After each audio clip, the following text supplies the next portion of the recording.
안녕하세요. 좋은 하루 보내세요. 저희 채널이 마음에 드셨다면 좋아요와 구독 부탁드려요. 여러분의 응원이 힘이 된답니다. 자, 이제 실화를 하나 들려드릴게요. 여기도 깨끗하게 해드릴게요.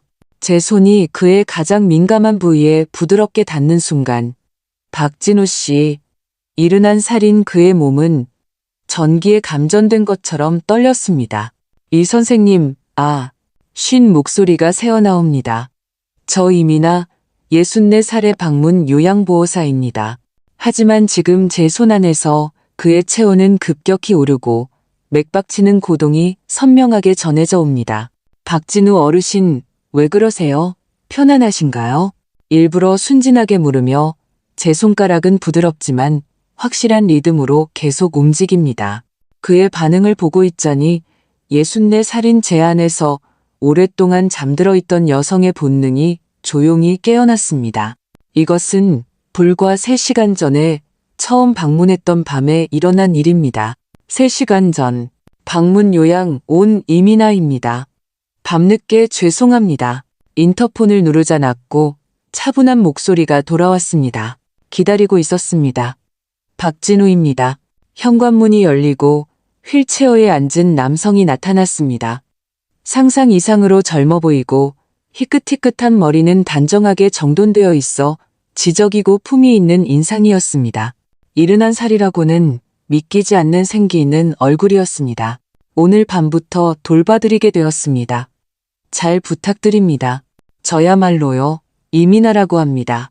실내는 정돈되어 있었고 센스 있는 가구와 장식품이 놓여 있었습니다. 거실 벽에는 회사에서 받은 상패들이, 책장에는 경영 관련 서적이 가득했습니다. 직원 200명 정도 되는 회사를 경영했었는데 3년 전 뇌경색으로 다리에 마비가 남았습니다.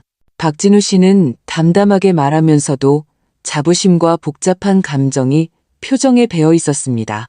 아내를 떠나보낸 지 1년이 됩니다. 낮에는 활동지원사님이 와주시지만 밤에는 혼자 지내다 보니 갑자기 무슨 일이 생길까 불안해서요. 네, 잘 알겠습니다. 야간 돌봄과 주무시기 전까지의 보살핌을 담당하겠습니다. 저는 자료를 확인하며 대답했습니다. 전직 경영자라는 경력에 조금 긴장했지만 박진우 씨의 온화한 인품이 그 긴장을 풀어주었습니다. 그럼 주무시기 전에 도와드릴게요.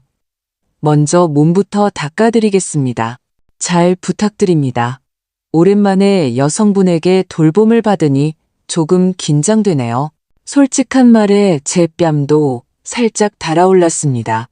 이혼하고 15년 남성과 단둘이 있게 되는 일은 거의 없었습니다. 그럼 옷 갈아입는 것을 도와드리겠습니다. 저는 익숙한 손길로 그의 셔츠를 벗겼습니다. 상상 이상으로 다부진 가슴팍과 경영자다운 위험 있는 체격에 저도 모르게 넋을 잃고 바라보았습니다. 휠체어에서 침대로 옮겨드리겠습니다. 저는 그의 팔을 부축하고 허리에 손을 둘렀습니다. 그 순간 그의 체온과 은은한 향기가 제 감각을 간지렸습니다. 옮기는 동안 그의 손이 제 등을 감싸며 한순간 단단히 지탱해 주었습니다. 그 강인함에 잊고 있던 여성으로서의 무언가가 조용히 술렁였습니다. 그럼 몸을 닦아드리겠습니다. 따뜻한 수건으로 가슴에서 복부까지 정성껏 닦아나갔습니다. 그의 호흡이 조금씩 가빠지고 피부결이 미세하게 떨리는 것이 느껴졌습니다. 간지럽지 않으세요? 아니요, 아주 기분 좋습니다. 여성의 손길은 부드럽군요. 그 말에 제 손이 순간 멈췄습니다. 하반신을 닦아드릴 차례가 되었습니다. 가장 조심스러운 부위입니다. 실례합니다. 허리 주변의 옷을 살며시 내리는 순간 제 숨이 멎었습니다. 이른한 살이라고는 믿기지 않는 생명력이 그곳에 깃들어 있었습니다.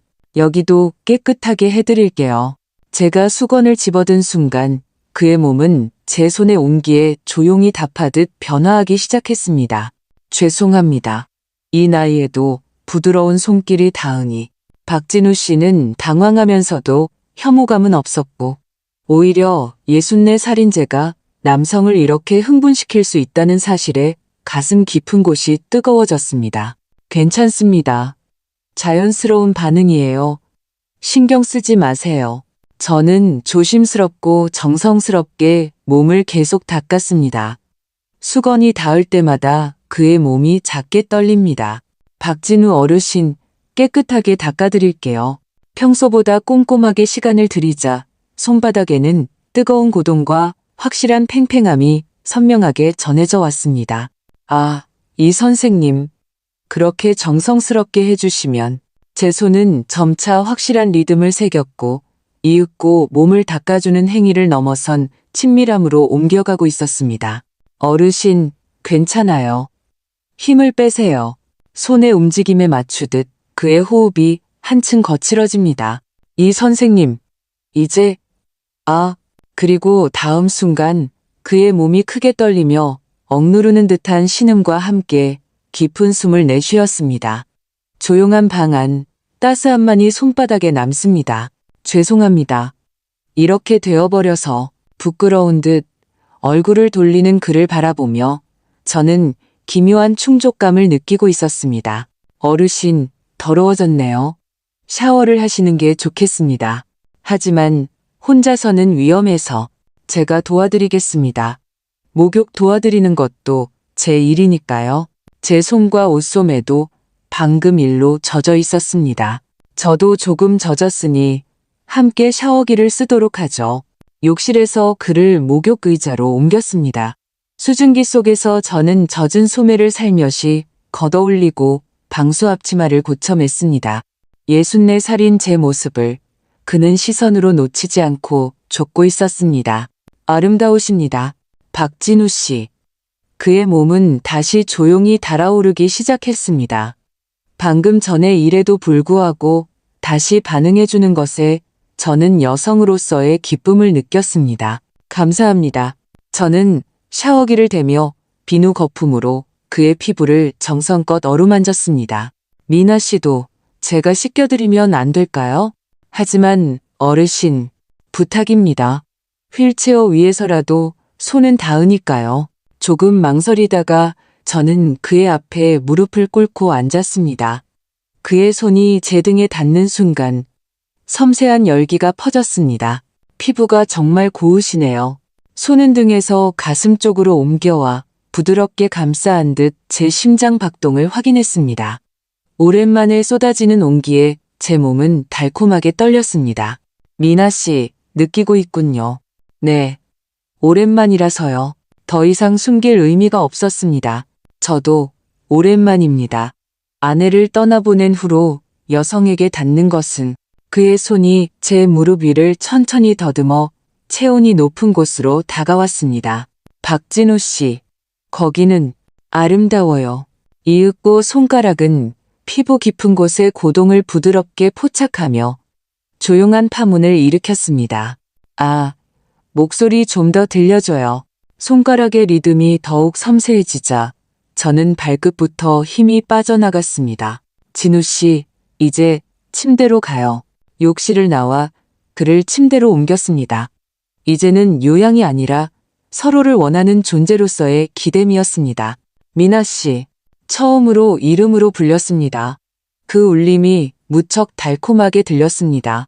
진우 씨, 저도 그의 이름을 불렀습니다. 달빛이 스며드는 침실에서 우리는 조용히 서로의 온기를 확인했습니다.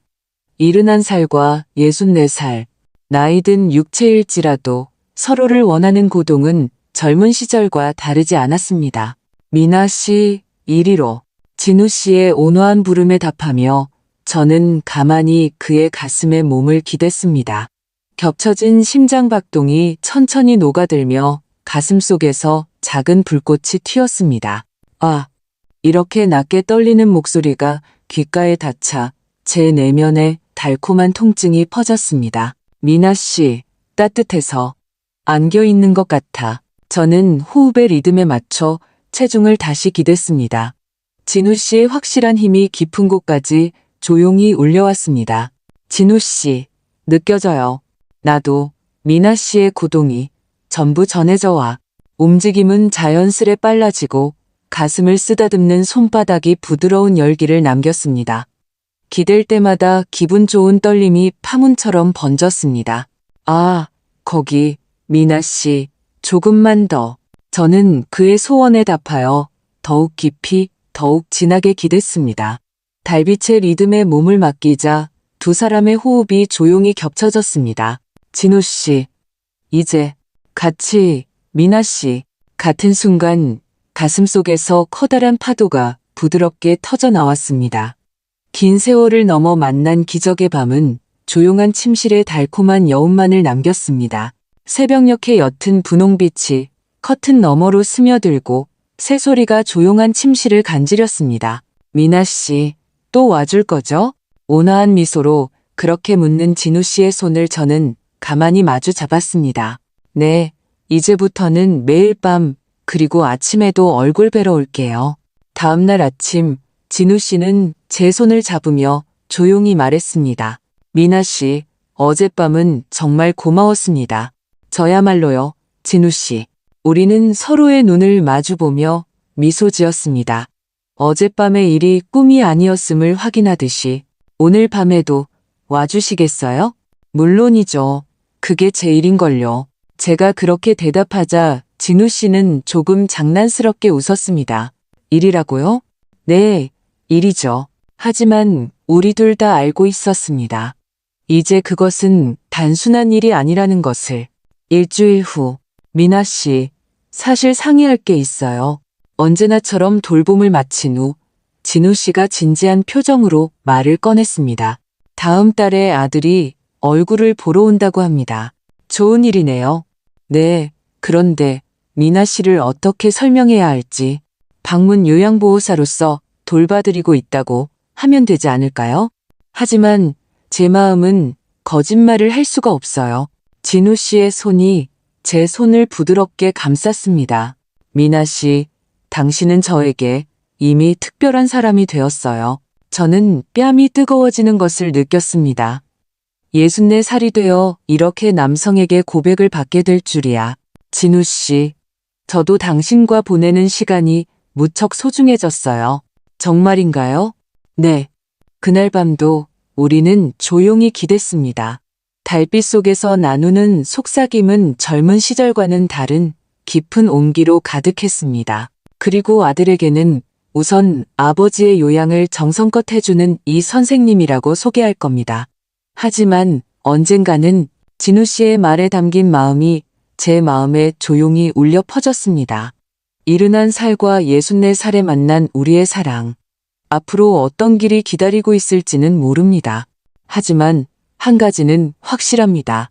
우리는 남겨진 시간을 소중히 여기며 서로를 아끼면서 함께 걸어갈 것입니다. 새벽빛이 창가를 물들이는 가운데 진우 씨의 따뜻한 손에 감싸인 채 저는 조용히 미소 지었습니다.